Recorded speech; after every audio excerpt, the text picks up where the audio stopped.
Europa es un museo y nada más. Se dedicó a regular tecnologías y se quedó simplemente atrás al no innovar. Pasó de ser el imperio más brillante, más grande en toda la historia de la humanidad, que era el Imperio Romano, que en el siglo II después de Cristo controlaba un territorio de 5 millones de kilómetros cuadrados y 60 millones de habitantes, a hoy ser simplemente una población, un continente que no tienen en cuenta ninguna negociación mundial. Y eso es muy importante entenderlo desde el punto de comunicación. ¿Qué pasa para tú dejar de ser el imperio más brillante y grande de todo el planeta Tierra a ser el olvidado en todo el mundo? Cuando entendemos esto, para que ustedes se hagan una idea y puedan empezar a aterrizar, estamos hablando que Europa, o no Europa, el Imperio Romano en ese momento tenía 60 millones de habitantes. Hacia el siglo II después de Cristo. Estamos hablando que en este momento 60 millones de habitantes eran mucha gente. Representaba el 30% de la población mundial, porque solo existían 200 millones de seres humanos. O sea, esto loco representaban el 30% de la población mundial. Para que te hagas una idea. Hoy somos en el planeta Tierra 8.1 billones, entonces 8.100 millones de seres humanos. Significa que Estados Unidos, que tiene alrededor de unos 250, 300 millones de habitantes alrededor, solamente controla el 2.8, 3% de la población mundial. China, que es uno de los imperios que más está creciendo, tiene 1.3, 1.5 mil millones de habitantes. Controla alrededor del 12-13% de la población mundial. En ese momento estos locos controlaban el 30% de la población mundial. Y justamente eso les permitía expandirse de una manera acelerada, porque se ha comprobado que a mayor cantidad de habitantes, la probabilidad de poder ser el siguiente imperio que conquista el mundo es más alta. ¿Por qué? Pues porque automáticamente tiene más probabilidad de que hayan más personas inteligentes. Automáticamente, por probabilidad, pues hay más probabilidad de que hayan personas que son científicas. Es un simple tema de probabilidad. Si yo solamente tengo 100 millones de habitantes y de cada 100 millones uno sale genio, ¿qué pasa si tengo 1.000 millones de habitantes? De cada 1.000, 10 van a salir genios. Eso es lo que pasa en los imperios. Cuando tienen una gran cantidad de población que la saben gestionar, normalmente termina siguiendo el siguiente imperio que conquista el mundo. Pero para que lo entendamos mejor, lo que quiero analizar en este video es simplemente estupideces que piensa mi cerebro. Tampoco me tomen muy en serio, son estupideces que piensa mi cerebro. Mi cerebro es un cerebro curioso que quiere desentrañarlo todo, entender el porqué de las cosas, y quiero entender por qué Europa, que será ese magnífico imperio romano, ahora hoy en día simplemente es un museo. Sí, bonito, hermoso, al que uno va, disfruta. Yo he ido por muchos lugares de Europa, entonces me voy hacia Alemania, me voy hacia Francia, he ido a Italia, me voy hacia... ¿A dónde más he ido? Obviamente pues España, he ido a Países Bajos, bueno, y mucho más. Es hermoso, sí, como museo es muy bonito, pero ¿y qué más? ¿Por qué se ha quedado estancado en esta evolución de la humanidad? Eso es lo que quiero analizar en este video para que entendamos desde el punto de vista de comunicación. Yo desentraño todo y vengo y se los explico a ustedes. Lo primero que tenemos que entender es cuál fue el mayor invento tecnológico del Imperio Romano, porque normalmente la conquista de los grandes imperios se ve ligada a inventos tecnológicos. Y vamos a analizar 3 imperios claves: el Imperio Romano, después el Imperio Español, después analizamos el Imperio Británico y por último el imperio, pues obviamente de toda América, principalmente Estados Unidos, que es el que conquista hoy, y cómo esta conquista probablemente se está viendo en tensión o afectada por todo lo que es inteligencia artificial, que ahí viene China intentando quitarle el control de toda la población mundial a Estados Unidos. Entonces entendamos el Imperio Romano, qué era lo que principalmente tenía como tecnología. Y lo que principalmente tenía era acueductos y vías pavimentadas. El Imperio Romano era una cosa loca, porque las vías eran tan ágiles, pues claramente las personas podían llegar más rápido a un lugar. La capacidad de desplazamiento que tenían era muy acelerada. Si tenía buenos acueductos, pues mi población se enfermaba menos. Aparte de eso, podía hacer cosas maravillosas con agua, como generar energía con agua, como por ejemplo, cuando veíamos el Coliseo Romano. No sé si ustedes sabían, pero este Coliseo Romano se llenaba de agua para que hubiesen batallas navales. Entonces había un río que simplemente se abría y llenaba de agua todo el Coliseo Romano para que hubiesen batallas navales. Y dentro del gran Coliseo Romano habían batallas navales. Estos locos eran brillantes ingenieros para hacer esto. Pero tras la caída del Imperio Romano, que duró demasiados siglos, exactamente 476 después de Cristo, cae el Imperio Romano y se empieza a dividir en pequeños imperios. Y acá es donde vino el principal error. Empezaba a fragmentarse en muchos mini imperios que colocaban leyes muy rígidas y no había una unión, que es lo que principalmente afecta a toda Europa hoy. Cuando tú vas a Europa, Francia tiene sus leyes y su moneda. Países Bajos tiene sus leyes y su moneda. España tiene sus leyes y su moneda. Italia tiene sus leyes y su moneda. Pero cuando tú te vas, por ejemplo, a ver, ¿a dónde? Suiza, de la misma manera. ¿Eso qué permite? Que es un imperio que está completamente dividido. Tú vas a China y es una sola ley y simplemente es una sola moneda. Tú te vas a Estados Unidos hoy y es una sola ley y es una sola moneda. Estados Unidos justamente hoy está viendo una gran afectación, por eso China, al ser tan organizada, están ahí luchándose quién controla el imperio, porque Estados Unidos funciona muy similar. Todos los estados casi que tienen autonomía de hacer muchas cosas, solo que es la misma moneda, que es la hegemonía del dólar que les ha permitido mantener esa fuerza. Pero si no se terminan uniendo todos los estados, como China lo hace, pues van a terminar perdiendo más poder, porque divides a todo mundo. Y tú tienes que ser un imperio unido pues para poder seguir conquistando. No tiene mucha ciencia. Entonces, por ejemplo, cuando tú te vas hoy a Europa, Europa tiene hoy una regulación financiera de más de 30.000 páginas, para que se hagan una idea. Una regulación financiera de más de 30.000 páginas. Entonces, todo intentan regularlo.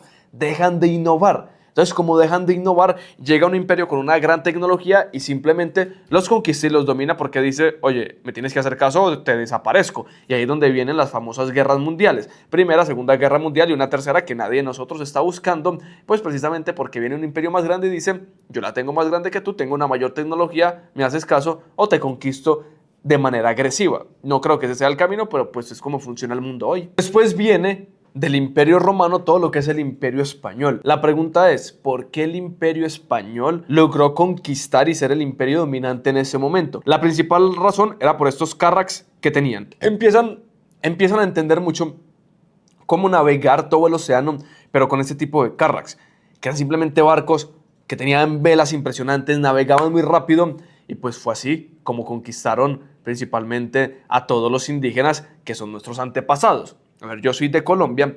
Cuando tú te vas a ver la historia que te cuentan en tu colegio es Cristóbal Colón, el gran conquistador. A ver, una cosita. No era Cristóbal Colón el gran conquistador. Era Cristóbal Colón el gran asesino, ladrón, que se robaba todo lo que estaba en el territorio de los indígenas. Las cosas como son. Juan, ¿eso te afecta? Pues hoy ya es completamente irrelevante, pero yo lo que necesito que entiendan es ustedes cómo funcionó. Cuando hablaban de Cristóbal Colón en nuestro colegio, nos lo pintaban como el gran conquistador. No.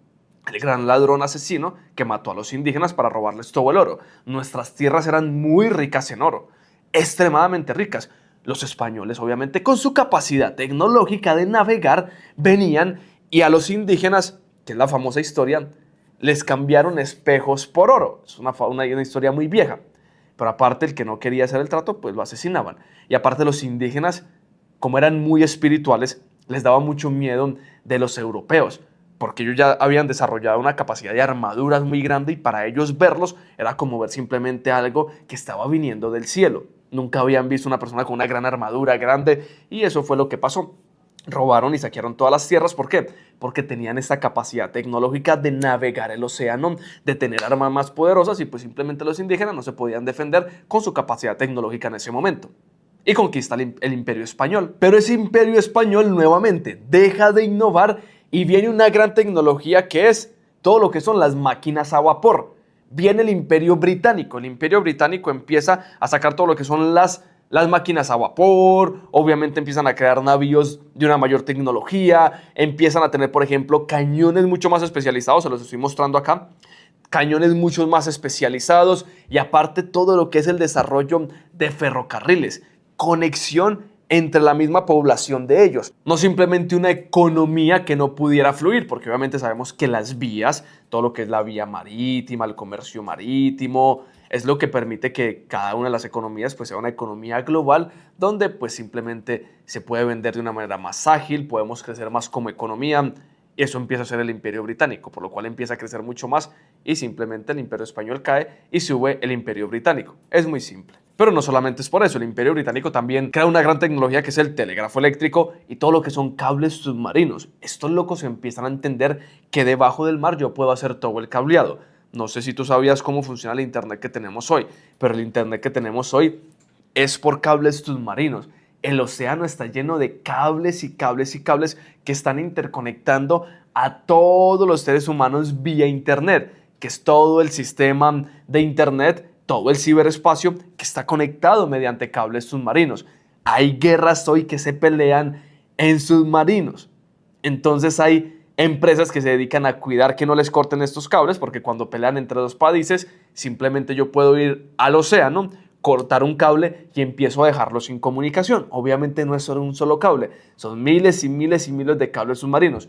Esto es una gran tecnología que desarrolla todo el Imperio Británico. Estados Unidos entonces agarra esta tecnología y la aprovecha para poder crear toda su hegemonía global. Crea entonces después todo lo que es la Reserva Federal, que hoy es toda la hegemonía del dólar. Pues hoy el dólar es lo que le da el poder a Estados Unidos, ya no es solamente las bombas nucleares. ¿Por qué? Porque cuando varios imperios la tienen, no se convierte en algo diferencial. Pero viene una siguiente tecnología, que acá es donde tú por eso ves que hoy Estados Unidos de una u otra manera tiene tantas tensiones con otros países. Antes nadie se atrevía a decirle algo a Estados Unidos, pues porque tú no le vas a decir algo al rey del imperio que sabes que te puede asesinar de un día para otro. Pero viene una tecnología que es la inteligencia artificial.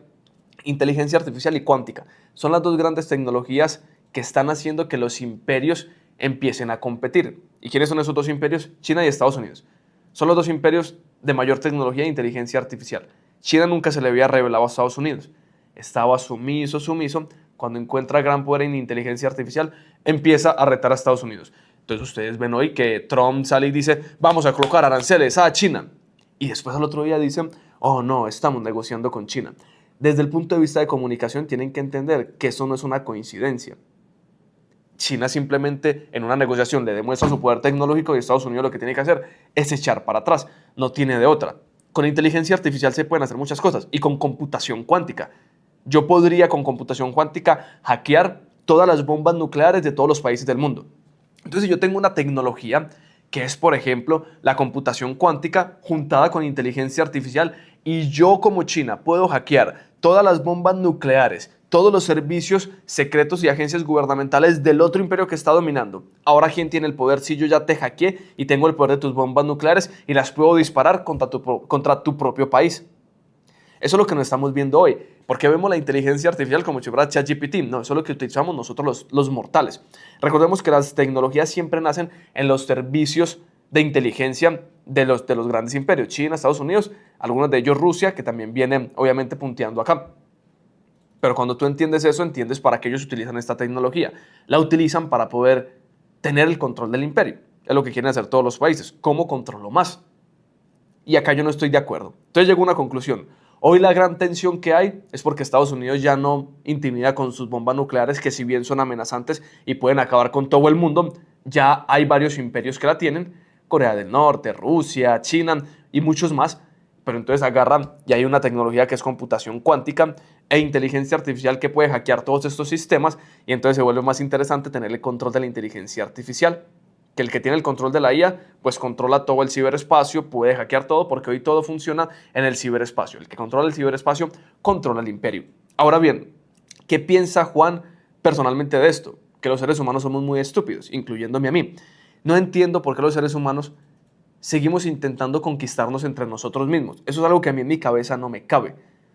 ¿Qué sentido tiene seguir peleando entre 8.1 billones de seres humanos cuando podemos unirnos y salir a conquistar el espacio, la galaxia? ¿Ustedes saben cuánto dinero invierte Estados Unidos en defensa nacional? Trillones de dólares al año. Palantir, esta empresa de Lockheed Martin, que es otra empresa de seguridad donde compran aviones, Boeing. Son trillones de dólares que se gastan justamente para tener armas de guerra para defenderme, obviamente, del otro imperio que me quiere quitar el poder. Si todo ese dinero se dedicara solamente a nosotros intentar conquistar el espacio, sé que es algo, obviamente, una utopía muy grande, pero que el ser humano no estuviera pensando en conquistar un territorio tan pequeño como China, sabiendo que, según Eric Zachrisson, un físico sueco demasiado crack, en una simulación estima que pueden haber 70 quintillones de planetas en todo el universo. 70 quintillones de planetas, para que te hagas una idea. Si yo le diera a cada ser humano de los 8.100 millones de seres humanos en el planeta Tierra un planeta de esos 70 quintillones y los dividiera de manera equitativa, les tocaría a cada ser humano 8.100 millones de planetas. No 8.100, 8.100 millones de planetas. ¿Qué haríamos los seres humanos con todos esos planetas? Pero no, los seres humanos seguimos como pendejos, destruyéndonos entre nosotros mismos, intentando conquistar territorios pequeños como el del otro. Y es que es muy difícil. Sé que es muy difícil tú colocar a 190 y pico países de acuerdo, que ese es el gran reto. Sin duda alguna no es fácil. Si fuera fácil, pues cualquiera lo hubiera hecho. Pero mi pregunta aquí a ti es, para que reflexionemos juntos. Recuerda que estos son solo estupideces que piensa mi cerebro curioso y que trato de compartir con ustedes para que reflexionemos juntos. ¿Qué tendría que pasar para que los seres humanos entendiéramos que tenemos que unirnos a ir a conquistar el espacio juntos? Porque si no nos unimos y salimos divididos a conquistar el espacio, simplemente vamos a seguir en el mismo juego. Salimos al espacio, uno coge un planeta Marte, otro coge Venus y después se van a empezar a pelear por el planeta del otro. Y es un juego de nunca terminar. ¿Y qué pasaría si los seres humanos, cuando empecemos a navegar el espacio, nos encontramos con una especie más desarrollada que nos conquista a nosotros? Y como no estamos unidos, le pasa lo que le pasa a Europa. Un imperio que no está unido es muy fácil de conquistar. Esa es la gran reflexión. ¿Y si salimos al espacio como especie unida a conquistar la galaxia? Pero no de una manera desunida, porque somos terrícolas. Pero estoy seguro que cuando empecemos a navegar el espacio, vamos a encontrar otras especies. Es igual que cuando nosotros navegamos los mares. Ustedes no recuerdan, pero cuando estudian historia, a los indígenas que vivían en esta tierra, para ellos no existía nada más que esta tierra, porque no tenían barcos para navegar. Para ellos existían los indígenas y era la única especie en la humanidad. Pero ellos no entendían que del otro lado habían europeos, que habían americanos, que habían chinos, porque no se habían juntado. Si tú simplemente haces esto a un nivel de galaxia, es lo mismo. Cuando interconectemos varios mundos, vamos a empezar a descubrir otras especies. ¿Qué va a pasar cuando descubramos esas especies si nosotros mismos como seres humanos ni siquiera nos hemos unido? Y vuelvo a la reflexión. La razón por la que Europa ya no se tiene en cuenta en negociaciones mundiales, es un imperio que simplemente ya hoy es irrelevante. Es un muy bonito museo, pero es irrelevante hablando de temas más geopolíticos. Cuando salgamos a navegar el espacio de esa manera desunida, con diferentes monedas, con diferentes pensamientos, automáticamente un imperio más unido viene y nos puede conquistar de una manera muy simple. Así que bueno, colegas, esas son todas las estupideces que yo sé que nadie me preguntó. Créanme que yo lo sé. Cuando a mí me dicen, ese Juan, si habla estupideces, yo lo sé. Eso es simplemente que mi cerebro es muy curioso, le gusta desentrañarlo todo y se mete muy profundo en las investigaciones para poder entenderlo. Así que bueno, cracks, nos vemos en un siguiente video. Chao, chao.